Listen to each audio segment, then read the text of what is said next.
আমরা এমন জাতি, আমাদের নাম হলো মুসলমান, মুসলিম। কথা বলেন ঠিক কিনা? মুসলিম মানে হলো আত্মসমর্পণকারী, স্যারেন্ডার করা। কার কাছে? পীরের কাছে না আল্লাহর কাছে? কথা কয় না কে? কোন দরবেশের কাছে না আল্লাহর কাছে? কোন ঠাকুরের কাছে না আল্লাহর কাছে? একমাত্র আল্লাহর কাছে যে ব্যক্তি স্যারেন্ডার করবে সে হলো মুসলিম। কথা বলেন ঠিক কিনা? আল্লাহর কাছে মানে স্যারেন্ডার করা মানে কোরআন ও সহিহ হাদিসের কাছে স্যারেন্ডার করা। কথা বলেন ঠিক কিনা? আল্লাহ কি বলেছেন জানো? যে নবী নিজের মতামতে কোনো কথা শরীয়তে বলে নাই। নবী যা বলেছেন তা ওহী, তা আল্লাহর পক্ষ থেকে ওহী। আল্লাহ এমনও বলেছেন, নবী যদি নিজের মতে কোনো কথা শরীয়তে ঢুকিয়ে দিতেন তাহলে আমি নবীকে জয় করে ফেলতাম। আমার কথা কি বুঝতে পারছেন? তা আল্লাহ নবী সাল্লাল্লাহু আলাইহি সাল্লাম, বুখারীর 756 নম্বর হাদিস, মুসলিমের 394 নম্বর, আবু দাউদ হাদিস 822 নম্বর, এরপরে নাসাইর 910 নম্বর, এরপর তিরমিজির 247 নম্বর। আল্লাহ নবী সাল্লাল্লাহু আলাইহি ওয়াসাল্লাম বলছেন, ওবাদা বিন সামিত হলেন হাদিসের রাবি, তিনি বলেছেন আল্লাহ রাসূল সাল্লাল্লাহু আলাইহি ওয়াসাল্লাম বলছেন, লা সলাতা লিমান লাম ইয়াকরাউ বিফাতিহাতিল কিতাব। যে ব্যক্তি সালাতে সূরা ফাতিহা পড়ে না ওই সালাত বাতিল। ওই সালাত কি ভাই? কথা বলেন, ওই সালাতটা কি? বাতিল। যে সালাতে সূরা ফাতিহা পড়ে না, লা সলাতা, ওই সালাত নাই, লিমান লাম ইয়াকরাউ বিফাতিহাতিল কিতাব, যেই সালাতে সূরা ফাতিহা পাঠ করা হয় না সেই সালাত কি বলেন তো? বাতিল। এরপরে মুসলিমের 395 নম্বর, তিরমিজির 2953 নম্বর, ইবনু মাজার 838 নম্বর, আবু হুরায়রা হাদিসের রাবী, তিনি বলেছেন আল্লাহ নবী সাল্লাল্লাহু আলাইহি ওয়াসাল্লাম বলেছেন, মান সাল্লা সালাতান লাম ইয়াকরাউ ফিহা বিউম্মিল কুরআনি ফাহিয়া খিদাজু সালাসা গায়রি তামামিন। আল্লাহ রাসূল বলছেন, যে ব্যক্তি সূরা ফাতিহা কোনো সালাতে পড়ে না ওই ব্যক্তির সালাত হলো অপরিপূর্ণ, পুরোটাই বিকলাঙ্গ, ওটার কোনো পূর্ণতাই হবে না। তখন এক ব্যক্তি আল্লাহর আবু হুরায়রাকে প্রশ্ন করলেন, আবু হুরায়রা, হে আবু হুরায়রা, তাহলে আমরা কি ইমামের পিছনে সূরা ফাতিহা পড়ব? তিনি বললেন, হ্যাঁ, ইমামের পিছনে সূরা ফাতিহা পড়ো, চুপে চুপে পড়ো। কি বলো বলেন তো? চুপে চুপে পড়ো। হাদিস দুটা থেকে যেটা জানলাম, অনেকগুলো হাদিস আছে যে সূরা ফাতিহা পাঠ করা ছাড়া কোনো সালাত কবুল হবে না, কোনো সালাত কবুল হবে না। এখন বিষয় প্রশ্ন হলো যে জানাজার সালাতটা কি সালাত না দোয়া? সালাত। একদল মুহাদ্দিসিন কেরাম যারা এই ইমাম জানাজার সালাতে সূরা ফাতিহা পড়ে না, তিনারা বলছেন যে জানাজার সালাত এটা সালাত না, এটা দোয়া। কেন? এখানে রুকু নাই, সিজদা নাই, শেষ বৈঠক নাই, রুকু নাই, সিজদা নাই, এজন্য সালাত হয় না। এবার আল্লাহর নবী বলেছেন, শোনো, আল্লাহর নবী সাল্লাল্লাহু আলাইহি ওয়াসাল্লাম বলেছেন, শোনো, হাদিসটা আবু দাউদের 3199 নম্বর, ইবনু মাজার 1497 নম্বর, সহিহ ইবনু হিব্বানের 3076 নম্বর। আল্লাহ নবী বলছেন, ইজা সাল্লাইতুম আলাল মাইয়িত ফাখলিসু লাহুদ দুআ। যখন তুমি জানাজার সালাত পড়াবে, ইজা সাল্লাইতুম আলাল মাইয়িত, সাল্লাইতুম মানে যখন তুমি সালাত পড়বে। নবী বললেন সালাত, যখন তুমি সালাত পড়বে, কোন মাইয়াতের সালাত পড়বে, ফাখলিসু লাহুদ দুআ, তার জন্য খালেস অন্তরে দোয়া করো। কি করো? খালেস অন্তরে কি করো বলেন তো? দোয়া করো। সূরা তাওবার ভিতরে এবার আল্লাহ কোরআনে জানিয়ে দিলেন, 84 নম্বর আয়াত, 9 নম্বর সূরা। আল্লাহর নবী কয়, শোনো, লা, আল্লাহ বললেন, শোনো নবীহি, ওয়ালা তুসাল্লি আলা আহাদিম মিনহুম মাতা আবাদান ওয়া লাম তাকুম আলা কবরি। আল্লাহর নবী কয়, হে নবী, তুমি ওই ব্যক্তিদের জানাজার সালাত পড়িও না যারা তোমার সাথে ধোঁকা দিয়েছে, ওদের জানাজার সালাত তুমি পড়িও না, ওদের জানাজার সালাত পড়িও না। যারা দ্বীনের সঙ্গে ধোঁকা দেয়, ইসলামের সাথে ধোঁকা দেয়, তাদের জানাজার সালাত তুমি পড়িও না। আরেকটা হাদিস শোনেন, বুখারীর 1335 নম্বর হাদিস, তলহা বিন আব্দুল্লাহ বিন আউফ তিনি বর্ণনা করেছেন, আল্লাহর নবী তিনি বলেছেন, আমি ইবনু আব্বাসের পিছনে জানাজার সালাত আদায় করলাম। এভাবে হাদিসের মধ্যে আসছে যে ইবনে আব্বাস আলা জানাজাতি ফাকরা বিফাতিহাতিল কিতাব ফালা লা ইয়ালামু আন্নাহা সুন্নাহ। আল্লাহর নবী সাল্লাল্লাহু আলাইহি ওয়াসাল্লামের সাহাবী আব্দুল ইবনে আব্বাস তার পিছনে জানাজার সালাত আদায় করলাম। তিনি জানাজার সালাতে সূরা ফাতিহা পাঠ করলেন। আমার কথা কি বুঝতে পারছেন? আর আগের একটা হাদিস এবং কোরআনের আয়াত থেকে জানলাম জানাজার সালাত এটা দোয়া না, এটা দোয়া না। এই জন্য গতকাল আমাদের কেন্দ্র বাইতুল মুকাররম সাহেব মসজিদের ইমাম সাহেব বলছেন যে একথা বলার প্রয়োজনই ছিল না যে আপনারা প্রথম তাকবীরে সানা পড়বেন, দ্বিতীয় তাকবীরে দরুদ পড়বেন, তৃতীয় তাকবীরে দোয়া করবেন, চতুর্থ তাকবীরে পরে সালাম দিবেন। আমার কথা কি বুঝতে পারছেন?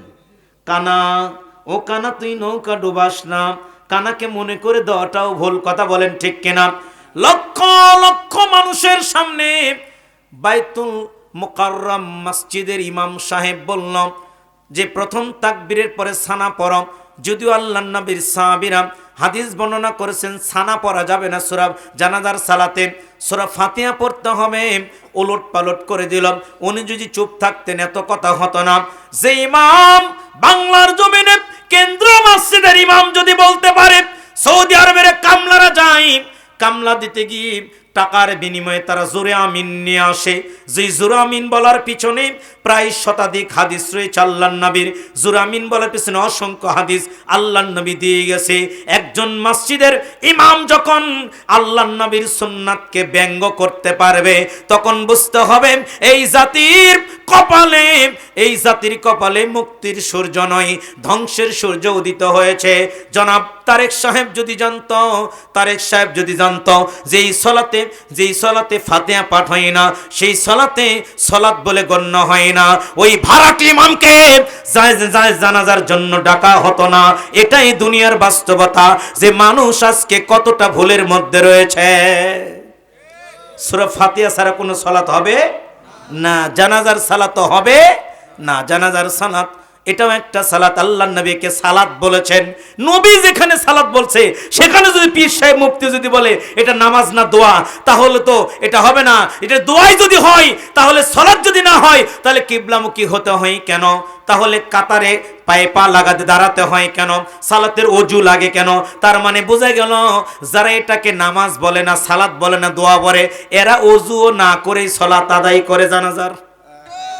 এরা ওযু করে না, এজন্য সালাত আদায় করে। বুঝতে হবে ভেজালে মিলে যায়। এজন্য সম্মানিত মসজিদ বাইতুল মুকাররমের ইমাম সাহেবকে বলবো আল্লাহর নবীর হাদিসের কাছে মাথা নত করো। মাযহাবদের সংখ্যা বেশি বলে হাদিসের বিরুদ্ধে কথা বলবেন, আল্লাহর কাঠগড়ায় কাল কঠিন কিয়ামতের ময়দানে আপনাদের জবাব দিতে হবে। জবাব দেওয়া ছাড়া এক পা আপনাকে এগুতে দেওয়া হবে না। দেওয়া হবে কি? এগুতে দেওয়া হবে? এজন্য সূরা ফাতিহা ছাড়া কোনো সালাত হবে না। ইমামের পিছনেও সূরা ফাতিহা পাঠ করতে হবে চুপি চুপি। কথা ক্লিয়ার? বুঝতে পারছেন? সম্মানিত দিনী ভাই, আমরা এবার ওযু দিয়ে সালাত আদায় করতে হয়। ওযু ছাড়াও কিছু ইবাদত আছে। কথা বলেন ঠিক কিনা? আছে কি নাই? আছে। ওযু ছাড়া একটা ইবাদত শরীয়তের মধ্যে আছে, সেটার বিষয়ে একটু আলোচনা করি। বিষয়টা নিয়ে যাই যে আদম সন্তান সবসময় আল্লাহকে স্মরণ করবে, আল্লাহর জিকির আজকার করবে। সংক্ষিপ্ত সময় বলছিলাম, মনোযোগ দেবেন। জিকির আজকারের পদ্ধতিটা কয়েক প্রকার। একটা স্মরণ হলো ফাযকুরুনি আযকুরুকুম ওয়াশকুরুলি ওয়ালা তাকফুরুন। এই আয়াতের ব্যাখ্যায় মুহাদ্দিসিন কেরামগণ বলেছেন আদম সন্তান যখন কোনো বিপদে পড়ে যায়, আল্লাহকে যখন সে আহ্বান করে রে আমার আল্লাহ তখন বিপদ থেকে তাকে হেফাজত করে। বলেন সুবহানাল্লাহ। ইব্রাহিম আলাইহিস সালাতু ওয়াস সালামকে যখন আগুনের মধ্যে ফেলে দেওয়া হলো, নমরুদ যখন আগুনের মধ্যে ইব্রাহিমকে ফেলে দেয়, ইব্রাহিমকে তার আগে ভাই বানিয়েছিল। ইব্রাহিমকে বলে ইব্রাহিম রে তুমি তো বলো তোমাকে কে বাঁচাবে? আমাকে আমার আল্লাহ বাঁচাবে। আমি তোমার আল্লাহ বলে না, তুমি আমার আল্লাহ হতে পারো না। আমার আল্লাহ যিনি আমাকে জীবন দিয়েছে এবং মরণ দেবেন। নমরুদ বলে আনা ওয়া উমিতুম। এই ইব্রাহিম আমিও পারি মানুষকে জীবন দিতে, আমিও পারি মানুষকে মরণ দিতে, নির্দোষ একটা মানুষকে জেলখানার মধ্যে নিয়ে গিয়ে মৃত্যুদণ্ড দিতে পারি আমি, আর আমি ফাঁসির আসামিকে আমি মুক্তি করে দিতে পারি। তখন ইব্রাহিম বলে, নমরুদ রে, আমার আল্লাহ যিনি, তিনি সূর্যটাকে পূর্ব দিক থেকে উদিত করে পশ্চিম দিকে নিয়ে যায়। তুমি যদি প্রভু হও, আমার আল্লাহর এই সূর্যটাকে তুমি পশ্চিম দিক থেকে তুলে পূর্ব দিকে নিয়ে যাও। ইব্রাহিমের ব্যাটারি ফিউজড হয়ে গেল। এই শয়তান আর পারল না, বলে তো জাদুকরকে ফেলে দাও তোমরা আগুনের মধ্যে। ইব্রাহিমকে আগুনের মধ্যে ফেলে দেয়। ইব্রাহিম বলেন, আমি ওই রবের প্রতি আমি নিজেকে সাপোর্ট করলাম, যিনি আমাকে সৃষ্টি করেছে, যিনি আগুনকে সৃষ্টি করেছে, আমি সেই রবের দিকে নিজেকে সাপোর্ট করে দিলাম। আল্লাহ বলে, আগুন রে, ইব্রাহিমের জন্য তুমি আরামদায়ক হয়ে যাও, বেশি ঠান্ডা হয়ে যাও না, গরম হয়ে যেও না। মুসা কালিমুল্লাহকে যখন ফিরাউন তারা করল, সামনে বিশাল নীলত বারেকুনজুম, সামনে বিশাল বড় সাগর, পিছনে ফিরাউনের দলবল। মুসার কম বলে, ও মুসা, আর আমাদের বাঁচার কোনো সুযোগ নাই, এত বড় একটা বাহিনী নিয়ে ফিরাউন আমাদেরকে মারতে আসেন। ওরে মুসা রে, সামনে বিশাল বড় সাগর, পিছনে ফিরাউনের বাহিনী আমাদের আজকে কচুকাটা করে ফেলবে। মুসা বলেন, ওরে আমার উম্মত, আল্লাহ আমাদের সাহায্য করবে, আল্লাহ নিরাশ করবে না। আল্লাহ কয়, মুসা তুমি তোমার হাতের বাটিটা দিয়ে পানিতে আঘাত করো। পানিতে আঘাত করলাম, আমার আল্লাহর হুকুমে পানিগুলো দ্বিখণ্ডিত হয়ে গেল, কয়েকটা রাস্তা হয়ে গেল রে। আমার আল্লাহর এই রাস্তা বানিয়ে দিলেন। মুসা কালিমুল্লাহ তার বাহিনী নিয়ে এই রাস্তার মধ্যে চলে যায়। ফিরাউন এসে দেখে কত সুন্দর রাস্তা, ঝাঁপিয়ে পড়ো, ঝাঁপ দাও রাস্তা দিয়ে। ফিরাউনের সৈন্য বাহিনী যায়, মুসা তার বাহিনী নিয়ে কে যায়, মুসার বাহিনী কিনারায় পৌঁছে যায়। ফিরাউনের বাহিনী যখন মাঝখানে থেকে যায়, আল্লাহ কই, পানি রে, তুমি তোমার ধর্ম পালন করো। পানির ধর্ম হলো বন্ধ করে দেওয়া, পানির ধর্ম হলো ঢালুর দিকে চলে যাওয়া। পানি ডুবিয়ে দিল রে। বিপদে আল্লাহ বাঁচাই, বিপদের সময় কঠিন বিপদ মানুষকে আল্লাহর কাছে যখন চান না, তাকে বাঁচিয়ে দেয়। কথা বলেন ঠিক কিনা? কিন্তু এটা হলো আল্লাহকে স্মরণ। আরেক প্রকার স্মরণ যেটা বললাম, যেই স্মরণের কোনো উজু করা লাগে না, মসজিদে যাওয়া লাগে না, হজ করা ওমরাতে যাওয়া লাগে না, কাবা ঘরে যাওয়া লাগে না, রমজান মাস আসা লাগে না, সেটা হলো বান্দা তার জিহ্বা দিয়ে সব সময় মহান রবের জিকির আজকার করবে। তাই তো আমার আল্লাহ কোরআনুল কারীমের ভিতরে জানিয়ে দেয়, আউযু বিল্লাহি মিনাশ শাইতানির রাজিম, ইয়া আইয়ুহাল্লাযীনা আমানু যকুরুল্লাহ যিকরান কাসীরা ওয়া সাব্বিহুহু বুকরাতাও ওয়া আসীলা। আল্লাহ কই, উম্মত রে, এ আমার বন্ধু শুনো রে, সকাল সন্ধ্যায় তোমরা যারা ঈমান নিয়ে এসেছ, ঈমানের স্বাদ যারা তোমরা পাও, এখানে যারা আমরা নিজেকে মুসলিম দাবি করি, সবাই আমরা নিজেকে ঈমানদার দাবি করি। যদি বলি বলে বেঈমান কারা কারা, কেউ হাত তুলবেন না। যদি বলি ঈমানদার কারা কারা, সবাই হাত তুলবে। অনেক মুসল্লি আছে ফজর জোহর আসর মাগরিব একটাও পড়ে নাই, এরপরও ঈমানদার দাবি করে। অনেক মুসলিম আছে বিপদ হলে পীরের কাছে চাই, আল্লাহর কাছে চাই না, তাও নিজেকে ইসলাম মুসলিম দাবি করে। কথা বলেন ঠিক কিনা? আয় মুসলিম দিনী ভাই আমার রে, যে কথা বলতেছিলাম, আল্লাহ বললেন তোমরা যারা ঈমানদার, আমি আল্লাহকে মানো, আমার নবীকে মানো, আমার কিতাবকে মানো, আমার ফেরেশতাদের প্রতি মানানো রে, আমার কিয়ামত দিবসের প্রতি মানানো, তাকদীর প্রতি মান নিয়ে এসেছাও, আমি আল্লাহ তোমাদেরকে একটা আমলের কথা বলে দিলাম। ইয়া আইয়ুহাল্লাযীনা আমানু যকুরুল্লাহ যিকরান কাসীরা ওয়া সাব্বিহুহু বুকরাতাও ওয়া আসীলা। এই ইমানদারেরা, সকাল সন্ধ্যায় তোমরা মহান রবের জিকির আজকার করো, সকাল সন্ধ্যায় আল্লাহকে স্মরণ করো, সকালেও স্মরণ করো, সন্ধ্যাও স্মরণ করো। রাস্তাঘাটে মাঠে যেখানে যখন তোমার প্রয়োজন হয় হাঁটছো, তখন তুমি বলো সুবহানাল্লাহ। বলেন সুবহানাল্লাহ ওয়ালহামদুলিল্লাহ লা ইলাহা ইল্লাল্লাহ লা হাওলা ওয়ালা কুওয়াতা ইল্লা বিল্লাহ। এ মুসলিম দিনী ভাইরা, আল্লাহ বললেন সকাল সন্ধ্যায় তোমরা আমাকে স্মরণ করবে, আমার জিকির আজকার করবে। সকাল সন্ধ্যায় তোমরা আমাকে স্মরণ করবে, তোমরা আমাকে আমার জিকির করবে, সকাল সন্ধ্যায় আমাকে স্মরণ করবে। আল্লাহ সুবহানাহু ওয়া তাআলা সকাল সন্ধ্যায় স্মরণ করতে বললেন, বিনিময় কি হবে? চলে যায় আমার আল্লাহ ৬২ নম্বর সূরা, সূরাতুল জুমুআ ১০ নম্বর আয়াত আমার আল্লাহ জানিয়ে দেয়, আউযু বিল্লাহি মিনাশ শাইতানির রাজিম, ফাইযা কুদিয়াতিস সালাতু ফান্তাশিরু ফিল আরদ ওয়াবতাগু মিন ফাদলিল্লাহ ওয়াযকুরুল্লাহা যিকরান কাসীরা লাআল্লাকুম তুফলিহুন। আল্লাহ সুবহানাহু ওয়া তাআলা বলে, শোনো এ আমার বান্দারা, তোমরা যখন সালাতটা শেষ হয়ে যাবে, মসজিদে আর বসে থাকো না, তুমি যাও মাঠে ঘাটে রাস্তায়, তুমি তোমার জীবিকা অন্বেষণ করো রে। যে ব্যক্তি ব্যবসা করো, ব্যবসার কাজে যাও, যে ইজি বাইক চালাও, ইজি বাইক চালাও, যে ব্যক্তি মাছের চাষ করো, মাছের ঘেরে যাও, যে ব্যক্তি দোকানে বসে ব্যবসা করো, দোকানে চলে যাও। তুমি আর মসজিদে বসে থাকার সুযোগ তোমার নাই। তবে একটা কথা জেনে রাখো, তুমি রবের রিজিক অন্বেষণ করো। আর পাশাপাশি আল্লাহ ওই আয়াতের ওখানেই বললেন, ওয়াযকুরুল্লাহ কাসীরা, অধিক পরিমাণে তুমি আল্লাহকে স্মরণ করো। তুমি যখন ব্যবসাতে বসে তখন তুমি স্মরণ করো আল্লাহকে। সুবহানাল্লাহ বলেন, সুবহানাল্লাহ আলহামদুলিল্লাহ লা ইলাহা ইল্লাল্লাহ লা হাওলা ওয়ালা কুওয়াতা ইল্লা বিল্লাহ। এভাবেই তুমি স্মরণ করো, আমি আল্লাহকে স্মরণ করো। এরপরে কি হবে? তুমি স্মরণ করলে উপকার কি হবে, পুরস্কার কি হবে? লাআল্লাকুম তুফলিহুন, সফলতার চূড়ান্ত শিখরে তুমি পৌঁছবে। কেমন সফলতা তোমাকে আমার আল্লাহ দেবে? পৃথিবীর সবচেয়ে দামি সফলতা হলো জান্নাত। কিয়ামতের ময়দানে সবচেয়ে দামি সফলতা হলো জান্নাত। আমার আল্লাহ কোরআনুল কারীমের ভিতরে তাই তো বলে জানিয়ে দিয়েছেন, ফামান যুহজিহানিন নার ওয়া উদখিলাল জান্নাতা ফাকাদ ফাজ ওয়া মাল হায়াতুদ দুনিয়া ইল্লা মাতাউল গুরুর। এই পৃথিবীর মানুষ রে, যে ব্যক্তি জাহান্নাম থেকে মুক্তি পেয়ে জান্নাত যাবে, সে হলো উত্তম সফলতা অর্জনকারী।